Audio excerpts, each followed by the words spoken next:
Yeah, look, Parliament's totally all over this. I'll speak really briefly. Tony Abbott said, look, in the end, everyone will be better off. So I don't think we have to worry about. There's people here tonight who are going to speak to some of the specific components of the agreement. So I'm not going to go into too much detail on that.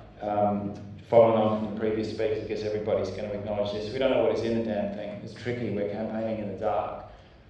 We have an unknown whistleblower to thank. We have a WikiLeaks platform to thank for the fact that we know anything about the draft IP chapters and the IP chapter and the environment chapter, because the rest of this thing's happening in the dark. So we know, for example, that this investor-state dispute settlement thing is in there, and that unlike the previous government, the Labor Party, our Trade Minister proposes to sign us up to that. But we don't know what the terms are. We don't know what that thing actually looks like.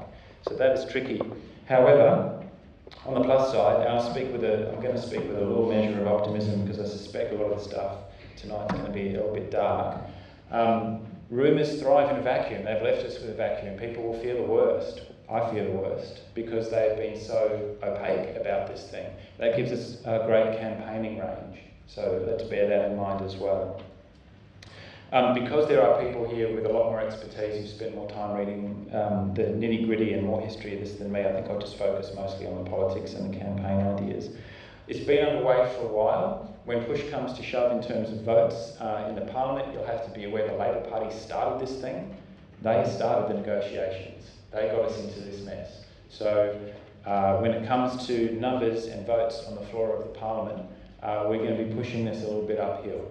And from not necessarily in the public domain will be a minority voice, but in the Parliament, the Australian Greens, maybe some of the independents are going to be a minority voice in terms of numbers. That's the first thing to bear in mind, is that mainstream politics is not going to fix this. It's not going to provide the check and balance that we need it to.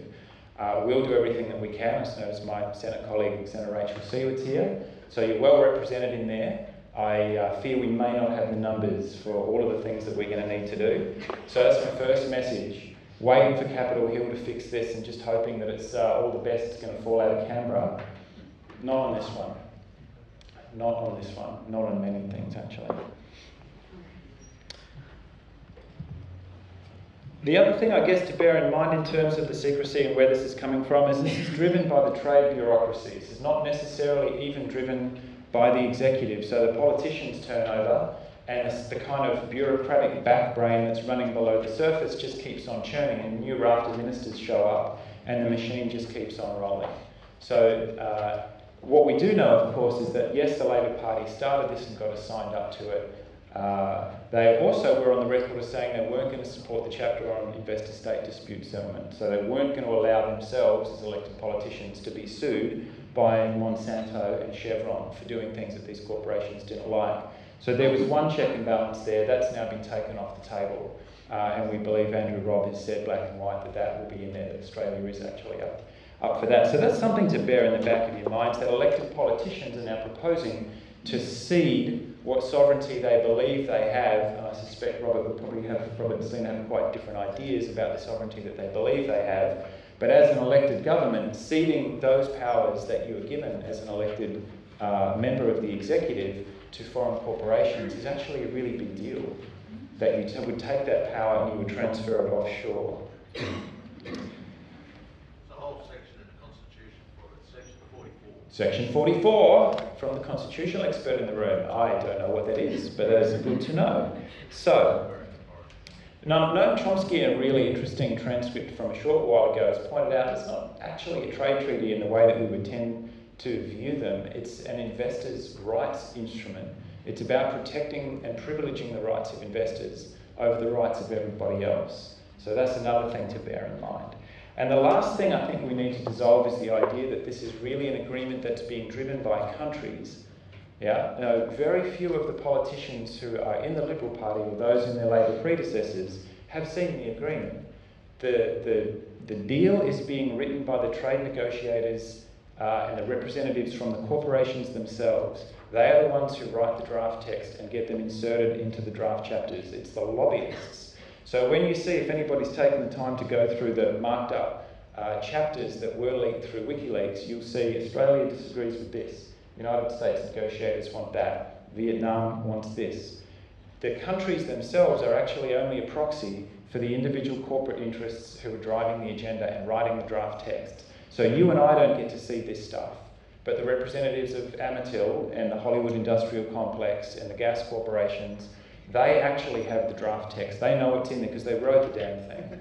And the governments who are then sending in the trade negotiators to push those particular points of view are actually being used in turn.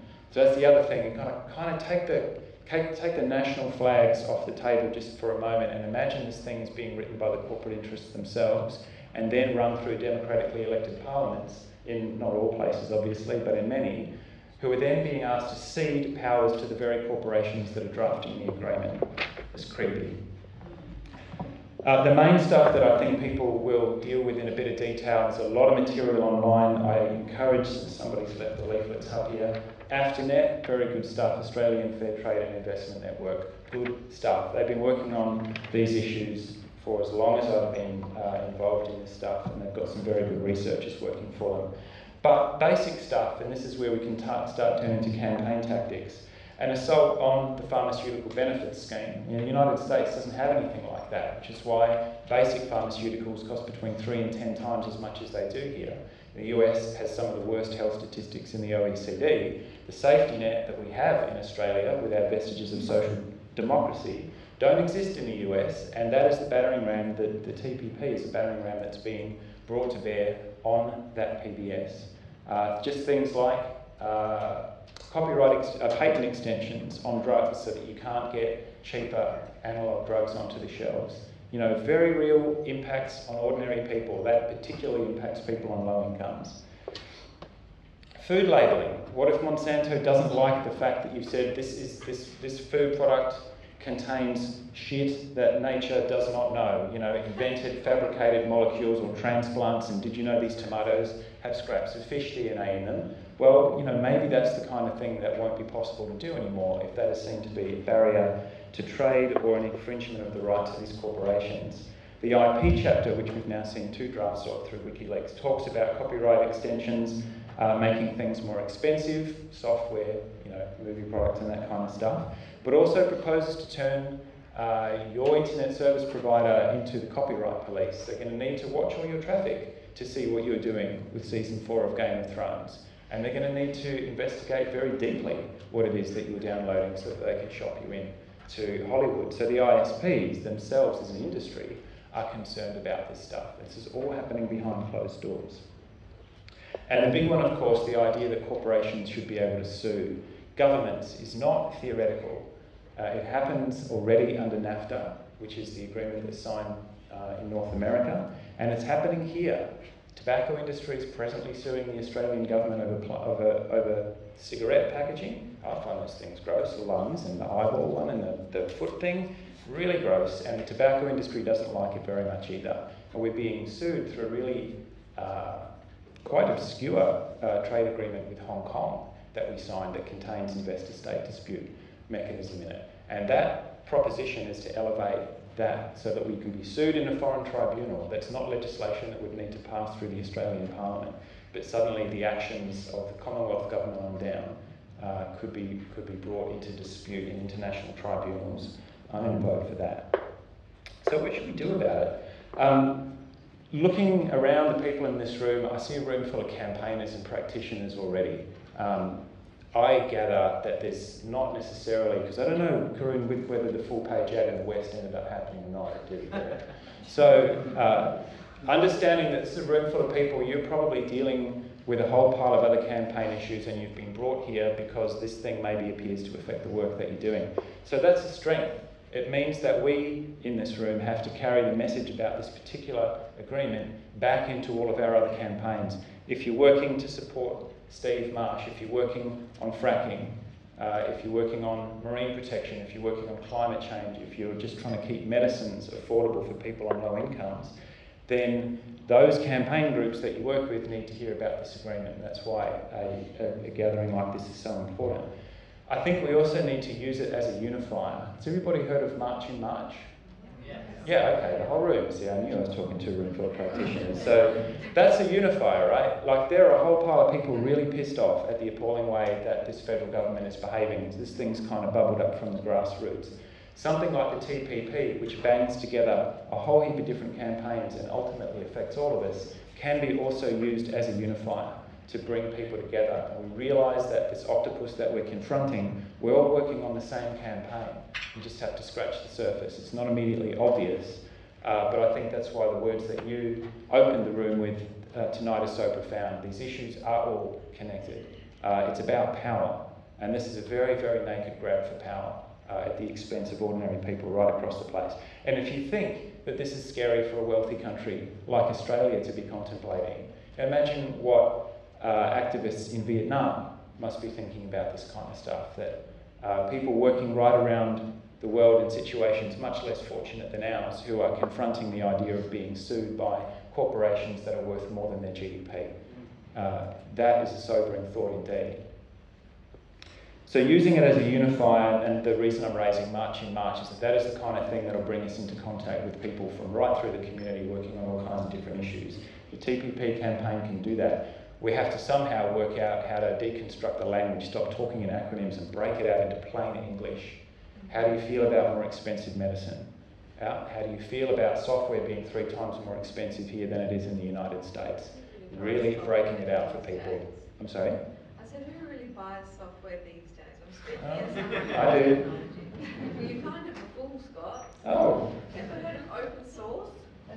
Moving on. Yes, I have definitely heard of open source. Some of the stuff I use is not open source. Can we, maybe rather than yelling at me, can you hold off to a question time? I can. Do the usual stuff, like contacting MPs and that sort of thing. Like the usual campaign tools, again, rather than simply being about the TPP, break it out into individual issues that will actually have a direct effect on people. So the National Farmers Federation, for example, has signed on to this because they think they can get a good sugar deal, even though it looks as though the US is not going to budge on agricultural imports.